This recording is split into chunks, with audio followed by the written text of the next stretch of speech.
Hello guys, welcome to Tutor Raja Online Course. Pada kesempatan kali ini, gua, Alfius Rinaldo Julianto, akan menyampaikan materi ekonomi mikro tentang pasar monopoli.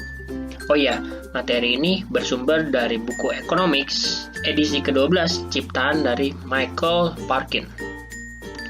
Oke, sebelum lebih lanjut lagi mengenai pasar monopoli, penting bagi kalian untuk memahami konsep dasar dari pasar monopoli. Gue yakin sebagian dari kalian udah pada tahu nih siapa karakter di bawah ini. Nah, karakter di bawah ini nih adalah ikon dari game monopoli. Lalu mungkin ada yang nanya, lah apa hubungannya game monopoli sama pasar monopoli? Nah, pada dasarnya game monopoli dan pasar monopoli ini memiliki konsep dasar yang sama. Kalau kalian pernah main game monopoli dulu, kalian pasti tahu bahwa kalau kalian mau menang, kalian harus berusaha untuk menjadi satu-satunya yang menguasai segala properti yang ada di game tersebut. Nah, di pasar monopoli ini sama, bahwa di pasar monopoli bakal ada juga satu penjual atau satu perusahaan yang mau menguasai pasar tersebut. Gitu. Supaya lebih jelasnya lagi, nih gue jelasin tentang ciri-ciri dari pasar monopoli. Ciri yang pertama adalah bahwa pasar monopoli itu hanya ada satu penjual atau satu perusahaan aja yang akan menguasai pasar tersebut. Yang kedua, bahwa tidak adanya barang pengganti. Jadi di sini kita sebagai pembeli gak akan bisa nemuin adanya barang yang bisa gantiin produk yang diciptain perusahaan di pasar monopoli ini. Yang ketiga, produknya bersifat unik. Di sini maksudnya adalah produknya memiliki karakteristik yang unik, karakteristik yang spesial. Sehingga apa? Sehingga dia nggak bisa sembarangan dibuat oleh perusahaan lain gitu. Makanya dia unik. Yang keempat adalah adanya hambatan bagi pesaing yang mau masuk ke dalam pasar. Antara lain ada undang-undang, paten, hak cipta, adanya skala ekonomi juga. Jadi kalau ada perusahaan nih yang mau coba masuk ke dalam pasar monopoli ini, pasti akan ada hambatannya berupa kayak undang-undangnya nggak memperbolehkan, hak patennya, hak ciptanya, ada juga hambatan di skala ekonominya, kayak gitu ya. Nah, akibat keempat ciri di atas ini apa sih? Jadi akibat keempat hal di atas ini, penjual di pasar monopoli ini bertindak sebagai price setter atau sebagai penentu harga. Atau dengan kata lain, penjual punya kekuatan untuk menentukan harga jual outputnya. Ya, karena dia merasa, ya gue satu-satunya perusahaan nih di pasar monopoli, nggak ada yang bisa gantiin, terus habis itu unik, saat perusahaan lain mau coba masuk, ada hambatannya, sehingga apa? Sehingga gue bertindak sebagai price setter, kayak gitu ya. Oke, bagi lu yang masih bingung, gue ilustrasikan dengan contoh-contoh di bawah ini. Oke, ada 2 contoh ya, ada. Yang pertama adalah contohnya PT KAI dan kedua adalah PLN. Oke, contoh yang pertama, PT KAI ini adalah bukan salah satu ya, dia satu-satunya perusahaan yang menawarkan jasa transportasi berupa kereta api. Jadi di sini PT KAI udah memenuhi ketiga ciri dari pasar monopoli di atas nih, yaitu apa? Dia satu-satunya perusahaan, lalu barang kereta apinya ini sebagai barang produk ini, gak ada barangnya yang bisa gantiin kereta api gitu. Lalu produknya bersifat unik. Yang keempat, adanya hambatan bagi pesaing yang mau masuk ke dalam pasar, antara lain udah undang-undang, hak paten, hak cipta, skala ekonomi. Jadi saat ada perusahaan nih mau nyaingin PT KAI gitu, mau ciptain kereta baru gitu, dia bakal terhalang oleh undang-undang, bakal terhalang oleh hak paten, hak cipta, dan juga bakal terhambat oleh skala ekonomi. Yang dimaksud skala ekonomi itu apa?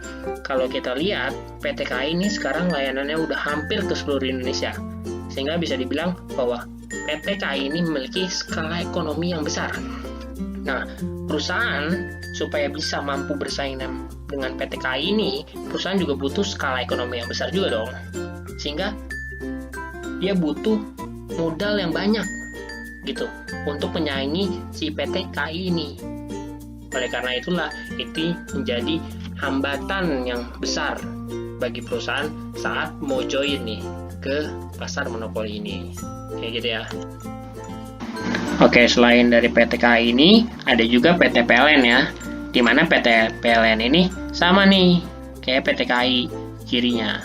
Dia cuma ada satu penjual atau satu perusahaan aja.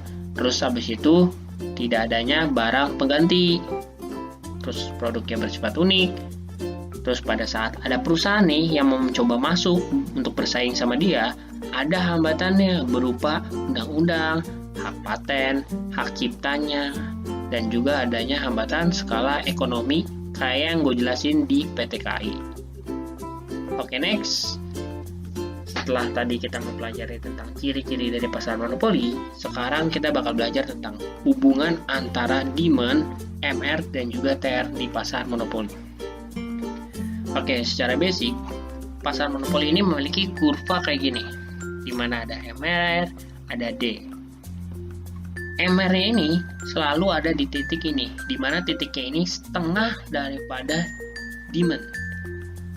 Nah, kenapa nih MR-nya selalu setengah dari demand? Nih, gue bakalan ngejelasin secara matematik. Kenapa si MR bakalan setengah dari demand? Oke, kalau lo tahu nih, kurva demand ini punya fungsi kayak gini. Fungsi itu Q sama dengan A min B kali P. Gimana? Min ini menunjukkan adanya korelasi negatif antara price dengan quantity. Oke? Jadi pada saat price-nya naik, Q-nya bakal turun. Dan juga sebaliknya, pada saat P-nya atau price-nya turun, Q-nya bakal naik. Korelasinya negatif.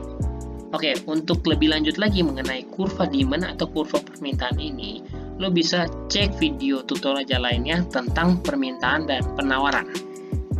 Oke, lanjut.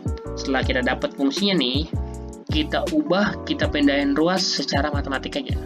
Dimana P bakalan sama dengan A min Q per B. Atau dengan kata lain, P itu bakalan sama dengan A per B kurang 1 per B Q. Kayak gitu. Kita misalkan A per B itu sama dengan X dan 1 per B itu sama dengan Y. Sehingga dapat ditulis jadi P sama dengan X min Y Q ya. A per B-nya ganti X, min 1 per B-nya ganti Y. Q-nya tetap. Dimana P sama dengan X min Y Q. Kayak gitu ya. Oke, setelah kurva di atas nih, ada kurva satu lagi nih. Namanya kurva yang menunjukkan hubungan antara TR dengan Q. Oke, mungkin ada yang nanya nih, kenapa si TR ini bakalan bentuknya lengkung kayak gini nih? Kenapa nggak lurus saja? Kenapa nggak kayak demand gini? Nah, jadi dia punya cerita nih. TR itu punya rumus P sama dengan TR sama dengan P dikali Q. Kayak gitu ya rumusnya. TR sama dengan P kali Q. Dimana P-nya itu sebagai price dan Q-nya sebagai quantity. Jadi gue misalin aja kayak gini. Misalnya nih ya, ada price gitu yang pertama ya. Price itunya 5. Dia punya quantity-nya 1 kayak gitu. P-nya 4. Dia punya quantity-nya 2. P-nya 3. Dia punya Q-nya 3. P-nya 2. Dia punya Q-nya 4. P-nya 1. Dia punya Q-nya 5. Kayak gitu ya. Nah, itu gue hitung nih secara matematis. TR kan rumusnya P kali Q. Berarti tadi pada saat Q-nya 1, P-nya udah apa? 5. Berarti 5 kali 1, 5. Terus pada saat Q-nya 2, P-nya 4. Berarti 8 TR-nya. Pada saat Q-nya 3, P-nya tadi 3. Berarti TR-nya 9. Terus habis itu pada saat Q-nya 4, P-nya tadi 2 ya. Jadi 8. Terus habis itu pada saat Q-nya 5, P-nya tadi 1. Jadi 5. Jadi kalau dimasukin ke dalam kurvanya, berarti dia bakalan 5, terus habis itu ke 8, terus habis itu ke 9, terus habis itu balik lagi ke 8, terus habis itu balik lagi ke 5, terus balik lagi ke 0. Kayak gitu ya. Inilah yang menyebabkan si TR-nya itu melengkung kayak gini. Supaya lu nggak bingung, lu mending oret-oret aja lah di kertas. Supaya nunjukin jelas nih, bahwa si TR-nya ini dia bakalan melengkung. Kayak gitu ya. Oke, selanjutnya setelah kita mempelajari TR, ya, kita bakal mempelajari juga AR. Oh ya, tadi nih TR-nya kita masukin ya. TR itu kan P kali Q, berarti TR itu sama dengan X min YQ, kita masukin, kita kali Q. Nah, ini kayak biasa aja, kali biasa. X kali Q, YQ kali Q, jadi XQ minus YQ pangkat 2, kayak gitu ya. Nah, tadi AR itu sama dengan TR per Q. Berarti dia bakalan sama kayak tadi, tinggal masukin aja TR-nya. XQ min YQ pangkat 2 per Q. Nah, balik lagi nih, AR sama dengan X min YQ. Kalau kita lihat secara rumus, lihat P sama AR. Dia punya rumus yang sama. Berarti apa? P sama AR ini ya sama. Terus habis itu P bakalan sama kayak demand juga ya, karena dia turunan, ya bukan turunan sih, dia kayak pemecahan dari rumus si Q ini, gitu ya. Berarti si demand ini, demand ya, fungsinya ini bakalan sama aja kayak P, bakalan sama aja kayak AR, kayak gitu ya. Selanjutnya di bawah ini bakalan ada MR. MR itu apa? Marginal revenue. Marginal revenue itu adalah perubahan Q yang akan berpengaruh ke TR-nya, kayak gitu ya secara baca.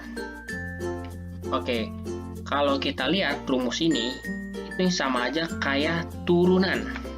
Oke, gue yakin lu pada udah belajar turunan di matematika, dimana TR di sini tinggal lu turunin aja kayak pakai rumus matematika biasa. Dia bakalan jadi X min 2 YQ. Berarti MR-nya X min 2 YQ. Kita bandingin nih MR ke fungsi dari demand ya. Nih ya, kita akan P sama dengan demand tadi ya. X min YQ. X min 2 YQ. Kayak gitu ya.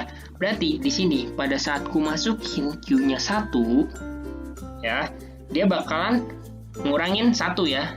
Gitu ya. Pada saat gue masukin 2, dia bakal ngurangin 2. Kalau di sini gue masukin 1, dia bakalan ngurangin 2.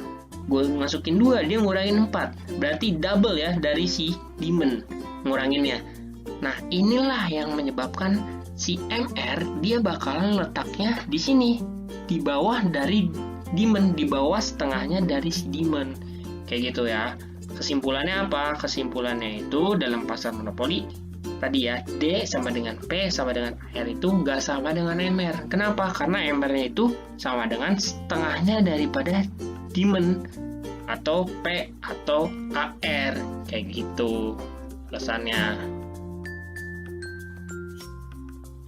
Oke, selanjutnya gue mau bahas tentang konsep dari monopoli market in short run atau dalam jangka pendeknya ya. Si monopoli market in short run. Jadi konsepnya gini, setiap perusahaan ingin menghasilkan keuntungan atau profit yang semaksimal mungkin. Kayak gitu ya. Lalu perusahaan akan mencari nih, pada unit berapa, pada output berapa dia bisa menghasilkan laba maksimumnya. Karena itulah ada yang namanya konsep MR sama dengan MC. Sebelum itu, gue mau jelasin tentang pengertian dari marginal revenue. MR atau marginal revenue adalah penambahan TR yang disebabkan oleh tambahan satu unit yang dijual. MC, marginal cost, adalah penambahan TC yang disebabkan oleh tambahan satu unit yang dihasilkan. Kayak gitu ya. MR sama dengan MC itu adalah titik di mana perusahaan mendapatkan keuntungan maksimum. Hal ini terjadi karena penambahan penerimaan atau MR sama besarnya dengan tambahan biaya atau MC yang diperlukan untuk memproduksi satu unit outputnya dia. Oke, kalau gue gambarin secara grafik, dia bakalan kayak gini. Mungkin ada yang bertanya nih, masih kepo gitu ya.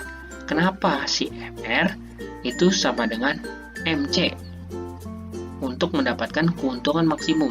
Kenapa nggak MR lebih besar daripada MC aja? Kenapa nggak MR lebih kecil daripada MC aja?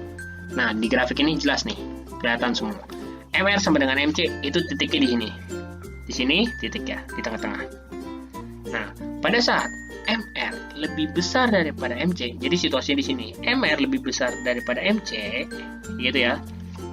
Dia berarti penambahan TR-nya masih lebih besar daripada penambahan TC dia. Sehingga apa? Si perusahaan mikir, kalau gue tambahin 1 unit output gue nih, maka penambahan TR gue masih lebih besar nih daripada penambahan TC gue.